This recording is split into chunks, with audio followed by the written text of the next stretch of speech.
تعالی علیہ وسلم جب حج کرنے کے لیے گئے، جب حج کر جب واپس آئے اور مینا کے مقام پر کھڑے رہ گئے اور اللہ کے رسول صلی اللہ تعالی علیہ وسلم نے فرمایا 1.25 لاکھ صحابی تھے، کتنے؟ 1.25 لاکھ صحابی تھے، اور 1.25 لاکھ صحابی کو مخاطب ہو کر فرمایا کہ میرے صحابہ بتاؤ یہ کون سا شہر ہے، یہ کون سا شہر ہے؟ پھر فرمایا کہ آج کون سا مہینہ ہے، پھر فرمایا کہ کون سا دن ہے۔ اب تمام لوگ حج کر آئے ہیں، احرام باندھ کر آئے ہیں، اور کون سا دن ہے؟ عید کے ایام ہے، نہر کے کیا کہتے ہیں کہ عید کے ایام ہے، قربانی کر کے آ چکے تھے، کیا انہیں معلوم ہے کہ عید کا دن ہے؟ اللہ کے رسول صلی اللہ علیہ وسلم نے فرمایا کہ میرے صحابہ بتاؤ کہ آج کون سا دن ہے؟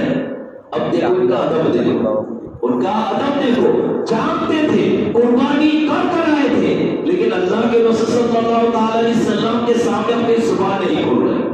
کیا فرماتے ہیں؟ اللہ اس کا رسول بہتر جانتا ہے، اللہ اس کا رسول بہتر جانتا ہے۔ جانتے تھے کہ قربانی کر آئے ہیں، لیکن خاموش ہے، خاموش ہے۔ پھر اللہ کے رسول صلی اللہ علیہ وسلم نے فرمایا میرے صحابہ بتاؤ آج کون سا مہینہ ہے، کون سا مہینہ ہے؟ کیا انہیں معلوم نہیں ہے؟ احرام پہن کے آئے ہیں، طواف کر کے آئے ہیں، جن حج کا مہینہ ہے، معلوم نہیں تھا۔ 1.25 لاکھ صحابہ، ایک نہیں بلکہ 1.25 لاکھ صحابہ خاموش ہیں اور عرض کر رہے ہیں یا رسول اللہ، اللہ اس کا رسول بہتر جانتا ہے، اللہ اس کا رسول بہتر جانتا ہے۔ ادب ان سے سیکھنا چاہیے، ادب صحابہ کرام کی سیرت پڑھنی چاہیے، تب پتہ چلے گا کہ پیر مشرک کا ادب کیا ہے۔ بزرگان دین فرماتے ہیں کہ جس طرح صحابہ کے درمیان اللہ کے رسول تھے، اسی طرح مریدوں کے درمیان ان کا پیر ہوتا ہے، ان کے درمیان ان کا پیر ہوتا ہے۔ پھر اللہ کے رسول صلی اللہ علیہ وسلم نے فرمایا میرے صحابہ بتاؤ کہ کون سا شہر ہے؟ اشارہ کر رہے ہیں سامنے طواف کر آئے ہیں، کعبۃ اللہ ہے، مکہ ہے، بتا بھی رہے کہ کون سا شہر ہے، لیکن خاموش ہے، معلوم تھا، خاموش ہے۔ کہا کہ اللہ اس کا رسول بہتر جانتا ہے، اللہ اس کا رسول بہتر جانتا ہے۔ اب یہ حدیث بخاری مسلم کی متفق علیہ حدیث ہے، یہ حدیث تو ختم ہو گئی۔ بعد میں تابعین نے جب صحابہ سے روایت کی کہ عرض کیا کہ آپ جب جانتے تھے تو آپ نے بتایا کیوں نہیں؟ آپ جب جانتے تھے کہ یہ مکہ شہر ہے، حج کا مہینہ ہے اور عید کا دن تھا، آپ نے بتایا کیوں نہیں؟ تو صحابہ کرام فرماتے ہیں کہ ہاں ہم جانتے تھے کہ یہ حج کا مہینہ ہے، لیکن یار کا منشا کچھ اور ہو، ہم کہتے کہ حج کا مہینہ ہے، لیکن یار کہتے کہ نہیں یہ حج کا نہیں رمضان کا ہے، تو اللہ تبارک و تعالیٰ اسی وقت اس مہینے کو رمضان کا مہینہ بنا دے۔ ہم جانتے تھے کہ عید کا دن ہے، پوچھ رہے تھے، جانتے تھے، لیکن ہم نے یہ کہا کہ اگر ہم بتاتے تھے تو یار کا منشا کچھ اور ہوتا، کہتے کہ نہیں یہ عید کا دن ہے، یہ جمعہ کا دن نہیں ہے بلکہ یہ پیر کا دن، تو اللہ تبارک و تعالیٰ اسی وقت اس کو پیر کا دن بنا دینا۔ یہ اختیار مصطفیٰ ہے، یہ اختیار مصطفیٰ ہے۔ پھر اس کے بعد کہا کہ آپ جانتے تھے کہ مکہ شہر تو آپ کر آئے، خاموش کیوں ہے؟ کہا کہ ہم جانتے تھے لیکن یار کا منشا کچھ اور تھا۔ اگر آپ کہتے کہ مکہ شہر ہے لیکن یار یہ کہہ دیتا کہ یہ مکہ نہیں یہ مدینہ ہے، تو اسی وقت مکہ کو اللہ مدینہ بنا دیتا، مدینہ بنا دیتا۔ اب دیکھیے کہ یہ جو کہہ رہے ہیں، یہ کہہ رہے ہیں کہ یہ کعبہ ہے، سامنے مکہ ہے، اور اسی مکے کے بارے میں اللہ تبارک و تعالیٰ قرآن میں فرمایا اتنا اول بیت وضع بمکہ، کہ یہ قرآن میں آیا تھا، قرآن میں آیا تھا کہ یہ مکہ شہر، سامنے قرآن تھا لیکن خاموش۔ قرآن اس کو یہ کہہ رہا ہے کہ یہ مکہ ہے، لیکن قرآن نے کہا کہ مکہ ہے، لیکن تب بھی خاموش ہے کہ نہیں رسول اللہ کیا کہتے ہیں، رسول اللہ کیا کہتے ہیں۔ اگر رسول اللہ یہ کہتے ہیں تو ہمیں یہ منظور ہے۔ تو ادب سیکھنا ہے تو صحابہ کرام سے سیکھو، جب صحابہ کرام جیسا ادب ہمارے اندر آ جائے گا تو تب پیر و مرشد کی نوازش ہم پر ہوگی، پیر و مرشد کی نوازش ہوگی۔ اس طریقے سے اللہ کے رسول صلی اللہ تعالیٰ علیہ وسلم کی نوازش اور نگاہ عنایت صحابہ کرام پر۔ اب دیکھیے اس کے بعد ایک حدیث میں یہ بھی آتا ہے کہ اللہ کے رسول صلی اللہ تعالیٰ علیہ وسلم، اور یہ جو روایت ہے ابن تیمیہ نے بھی روایت کی، اور ابن تیمیہ کون ہے؟ وہابیوں کا سب سے بڑا امام ابن تیمیہ، اس نے اپنی مجموع الفتاوی کے اندر نقل کیا ہے، ایسے تو بخاری مسلم میں ہے لیکن اس نے نقل کیا ہے کہ اللہ کے رسول صلی اللہ تعالیٰ علیہ وسلم کے زمانے میں ایک شخص تھا۔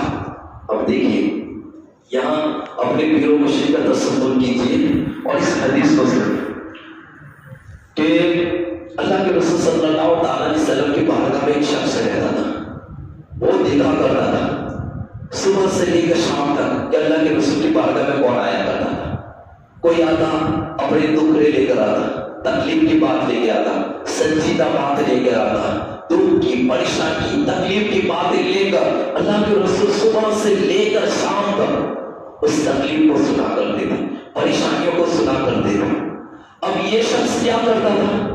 ایک بازو کھڑا رہتا تھا، یہ کچھ نہیں کہتا صبح سے لے کر شام تک۔ ظاہر سی بات ہے اگر ہم بھی اگر صبح سے لے کر شام تک ٹینشن والی باتیں سنیں گے، دکھ والی بات سنیں گے تو ہمارا ذہن بھی کیا کہتے ہیں کہ کام نہیں کرے گا، ہمیں بھی تکلیف ہوگی کچھ کوئی دیر، یعنی کہ صبح سے لے کر شام تک ہر کوئی تکلیف سناتا تھا۔ یہ کیا کرتا تھا؟ سائڈ میں کھڑا رہتا ہے، جیسے ہمارے پیر و مرشد کی خانقاہ ہوتی ہے اور ہر جمعرات و جمعہ کو صبح سے لے کر شام تک ہر کوئی اپنے دکھڑے لے کر آتا ہے، دنیا کے مسائل لے کر آتا ہے، دنیا کی تکالیف لے کر آتا ہے، تو کبھی کبھی پیر و مرشد بھی تھک جاتے، لیکن کوئی ایسا بھی تو ہونا چاہیے کہ پیر و مرشد کو خوش کر دے۔ کہتے ہیں کہ یہ جو شخص تھا جب اس کو وقت ملتا تو اللہ کے رسول صلی اللہ علیہ وسلم کے پاس آتا اور کچھ لطیفہ کہہ دیتا، ہنسنے والی بات کہہ دیتا۔ جب ہنسنے والی بات کہہ دیتا اللہ کے رسول مسکراتے، اللہ کے رسول کو فرحت مل جاتی، خوشی مل جاتی، اطمینان مل جاتا۔ ہر کوئی تو دکھ کی بات کہتا تھا، ہر کوئی تو پریشانی کی بات کہتا تھا، ہر کوئی تو غم کی بات کہتا تھا، لیکن یہ شخص کہتا تھا کہ نہیں، میں پریشانی تکلیف کی بات نہیں کہوں گا، میں تو اللہ کے رسول کے چہرے کو دیکھ رہا ہوں کہ ان کی کیفیت کیا ہے۔ صبح سے لے کر شام تک ہر کوئی اپنی تکالیف سناتا ہے، لیکن مجھے تو وقت ملتا ہے تو وقت ملتے ہی پیر و مرشد کے سامنے ایسی بات کہہ دوں تاکہ ان کو اپنے پیر و مرشد کو ایسی بات کہہ دوں تاکہ ان کو فرحت مل جائے، انہیں تسکین مل جائے، انہیں سکون مل جائے۔ یہ خیال رکھتا تھا، یہ اب ایسا خیال کون رکھتا ہے؟ ہر کوئی تو لینے کی جاتا ہے، ہر کوئی تو اپنا دکھڑا بتانے کی جاتا ہے، لیکن اس کو کسی بات کی غرض نہیں، بس اس کو تو یہی بات ہے کہ اللہ کے رسول مسکراتے کب ہے، اللہ کے رسول کا غم کب دور ہوتا ہے، اللہ کے رسول کی تکلیف کب دور ہوتا ہے۔ اب دیکھو یہ واقعہ ہو چکا۔ اب دوسری طرف اس کے اعمال کیا تھے؟ یہ جو تھا دوسری ایک بات ہے کہ جب بھی وہ بازار میں جاتا تھا تو اللہ کے رسول صلی اللہ تعالی علیہ وسلم کے لیے پنیر اور شہد لے آتا تھا۔ بازار سے جب آتا کام کرتا پورا دن، جب آتا تو پنیر اور شہد لے کر اور اللہ کے رسول صلی اللہ تعالی علیہ وسلم کو دیتا، اور جب کوئی لینے کے لیے پیسے آتا تو وہ اللہ کے رسول کا بتا دیتا کہ میں اپنے لیے نہیں لایا، یہ تو اللہ کے رسول کے لیے لایا، تو جس کے لیے لایا ہوں اسی کے پاس جاؤ۔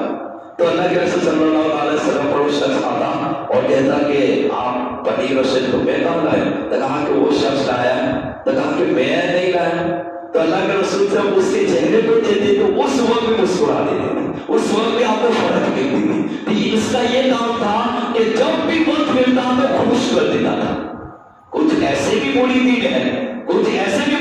ہیں جو اپنے پیر و مرشد کو کبھی غم کی بات نہیں بتاتے، بلکہ بات بتاتے تو اچھی بات بتاتے، خوشی کی بات بتاتے ہیں، تو اس کا بھی یہ کام تھا۔ اب ایک طرف اس کے اعمال کیا تھے؟ اس کے اعمال یہ تھے کہ ایک طرف وہ شراب پیتا، یہاں تک کہ شراب کی حدود لگے ہوئے تھے کہ شراب پینے کی وجہ سے اس کو کئی مرتبہ مارا گیا۔ شراب پینا کبیرہ گناہ ہے، اس کو مارا گیا تھا اور کئی مرتبہ اس پر حد جاری کر دی گئی تھی۔ تو صحابہ کرام گفتگو اپنے اللہ کے رسول صلی اللہ علیہ وسلم کے حضور کے بعد گفتگو کرنے لگے، یہ کیسا شخص ہے کہ ہر مرتبہ اس کو مارا جا رہا ہے، ہر مرتبہ اس کو کوڑے لگائے جا رہے ہیں، لیکن اس شراب سے باز نہیں آ رہا ہے، وجہ کیا ہے؟ تو اس وقت صحابہ کرام دین کے پکے تھے، ایک کے اندر ایک کی غیرت تھی ان کے اندر، تو کہا کہ اللہ اس پر لعنت بھیجے گی کہ مرتبہ مارا جاتا ہے تو اب بھی یہ سدھرتا نہیں ہے، یہ شراب سے توبہ نہیں کرتا۔ جب یہ لعنت دے رہے تھے اسی وقت اللہ کے رسول صلی اللہ علیہ وسلم اپنے حجرے سے باہر نکلے اور فرمایا میرے صحابہ سنو، اس پر لعنت مت بھیجو کیونکہ یہ اللہ اس کے رسول سے محبت کرتا ہے۔ اللہ کے رسول خود باہر نکل آئے اور فرمایا کہ میرے صحابہ اس پر لعنت مت کرو۔ اب دیکھو کہ اس کا کام کیا تھا، اس کا کام تو شراب پینا تھا، وہ شراب پینا تھا، ایک طرف تو یہ شراب پینا ہے۔